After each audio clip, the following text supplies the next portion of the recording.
औरंगजेब ये एक ऐसा नाम है जिसे पूरे भारतवर्ष में इसलिए नहीं लिया जाता है क्योंकि वो महान था, बल्कि इसलिए लिया जाता है क्योंकि इतिहास के पन्नों में इस नाम ने क्रूरता की सारी हदें पार कर दी थी। और ये क्रूरता औरंगजेब ने न सिर्फ हिंदुओं पर बल्कि सत्ता की लालच में शराबोर होने के कारण खून के रिश्तों को भी उसने छलनी कर डाला था। अपने सभी भाइयों को मौत के घाट उतार डाला और अपने बीमार पिता शाहजहां को मरते दम तक एक कैदी बनाकर 8 सालों तक रखा।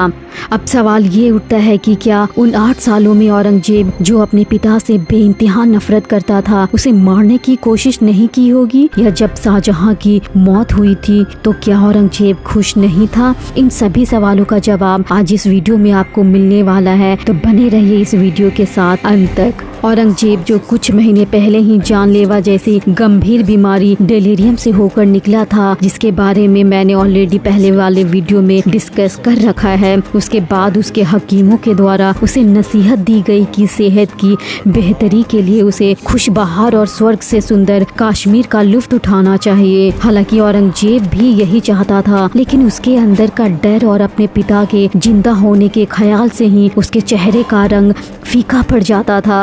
अब औरंगजेब ने तय कर लिया था कि उसे अपने पिता शाहजहां को अब किसी भी तरीके से रास्ते से हटाना ही होगा, ताकि वो शांति से कश्मीर की वादियों का लुत्फ उठा सके।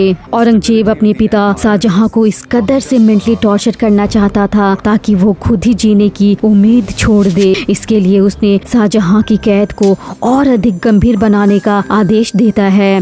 उसने नदी की ओर देखने वाली एक खिड़की को ईंटों से बंद करने का आदेश दिया, जहां शाहजहां मनोरंजन के लिए बैठा करता था। आगरा महल के नीचे बंदूकधारी की एक ग्रुप की तैनाती की गई, जिन्हें गोलीबारी करके बूढ़े हो चुके शाहजहां को परेशान करने और अगर वो खिड़की पर दिखाई दे तो उसे गोली मार देने का आदेश तक दे दिया गया। इससे भी औरंगजेब को शांति नहीं मिली तो उसने शाहजहां की हताशा को और बढ़ाने के लिए सोने और चांदी के सिक्कों के संचय का अधिकांश हिस्सा दूर ले जाया गया। जितना संभव हो उतना शोर मचाया गया ताकि इन सारी आवाजों को शाहजहां सुन सके और अपने मन में उदास हो सके।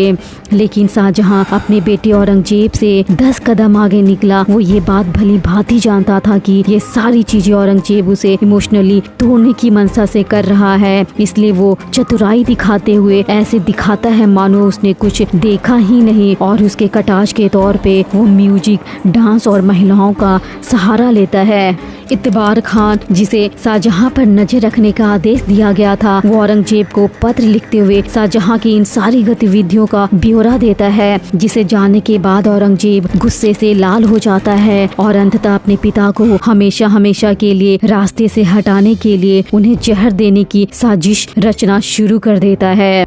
अपनी इस साजिश को अंजाम देने के लिए वो शाहजहां के फिजिशियन मुकर्रम खान को चुनता है। औरंगजेब को भरोसा होता है कि उसकी ये साजिश कामयाब होगी। इस भरोसे के साथ वो अपनी तरफ से जहर और एक पत्र मुकर्रम खान के नाम लिखता है। अगर तुम शांति से जीना चाहते हो तो तुम्हें शाहजहां को ये दवा पिलानी ही होगी, और अगर तुमने मेरी आज्ञा का पालन नहीं किया तो तुम्हें अपनी जान से हाथ धोना पड़ेगा। इस पर मुकर्रम खान उत्तर देते हुए कहता है कि वो वही करेगा जो उसके महाराज उसे कहेंगे। इसका उत्तर देकर मुकर्रम खान गहरी सोच में डूब जाता है और वो उन लम्हों को याद करता है जब उसे शाहजहां ने कैसे उसे जमीन से उठाकर सम्मान भरी और आलीशान भरी जिंदगी उसे दी थी। शाहजहां ने उसे हर एक चीज दी जिसकी वो चाह रखता था। इन ख्यालों से निकलने के बाद मुकर्रम खान इस निष्कर्ष पर पहुंचता है कि वो अगर ऐसा कर भी देता है तो उसे औरंगजेब कभी नहीं जीने देगा। इन ख्यालों के साथ मुकर्रम खान ये फैसला लेता है कि वो सम्मान भरी मौत को गले लगाएगा। ऐसे विचार के साथ वो औरंगजेब के द्वारा दिए हुए जहर को खुद ही पी जाता है और मौत को गले लगा लेता है। वहीं दूसरी तरफ औरंगजेब, जो इस ख्याल से खुश हो रहा था कि वो कुछ ही मिनटों में शाहजहां के मौत की खबर को सुनेगा, वो निराशा से भर जाता है और अत्यधिक क्रोधित हो जाता है जब उसे मुकर्रम खान के आत्महत्या के बारे में पता चलता है। अब औरंगजेब के पास नई साजिशें रचने का वक्त भी नहीं था, क्योंकि अब गर्मियों का दिन शुरू होने वाला था और उसे अब वहाँ से निकलना होता है कश्मीर के लिए। जाने से पहले वो यूनक इतबार खान को ये ड्यूटी देकर जाता है कि शाहजहां को मेंटली तौर पर इतना टॉर्चर किया जाए कि वो मर जाए। औरंगजेब के चले जाने के बाद इतबार खान शाहजहां पर आए दिन किसी न किसी तरीके से टॉर्चर किया करता था, लेकिन शाहजहां इन सारी चीजों को सहता चला जाता है। औरंगजेब कुछ महीने कश्मीर में बिताने के बाद और अपने स्वास्थ्य में सुधार देखते हुए वो दिल्ली लौट जाता है और इस बार दोबारा वो शाहजहां को मारने के लिए एक यूरोपियन फिजिशियन को हायर करता है, लेकिन इस बार फिर शाहजहां अपने बेटे के घिनौने इरादे को भांप लेता है और अपना इलाज उससे करवाने के लिए मना कर देता है। अब धीरे धीरे शाहजहां को गुप्त रूप से मारने की साजिशों वाली बातें लोगों के बीच में फैलनी शुरू हो जाती है, जिससे औरंगजेब को इस बात का डर सताने लगता है कि लोग उसके खिलाफ कहीं विद्रोह न छेड़ दे, जिसके कारण वो ना चाहते हुए भी अपने पिता को बहुत ही प्यारा पत्र लिखता है जिसमें वो उनसे माफी मांगता है और उनकी तरफ दोस्ती का हाथ बढ़ाता है, जिस पर शाहजहां कहता है कि मैं तुम्हें तुम्हारे हर गलती की माफी दे सकता हूँ, लेकिन जो बर्बरता तुमने मेरे चहेते पुत्र दारा सिकोह के कटे हुए सर को भेजकर किया वो माफी के लायक कतई नहीं है। बावजूद इसके औरंगजेब अपनी तरफ से बहुत कोशिश करता है और शाहजहां के लिए ढेर सारे ज्वेलरी उन्हें भेंट करता है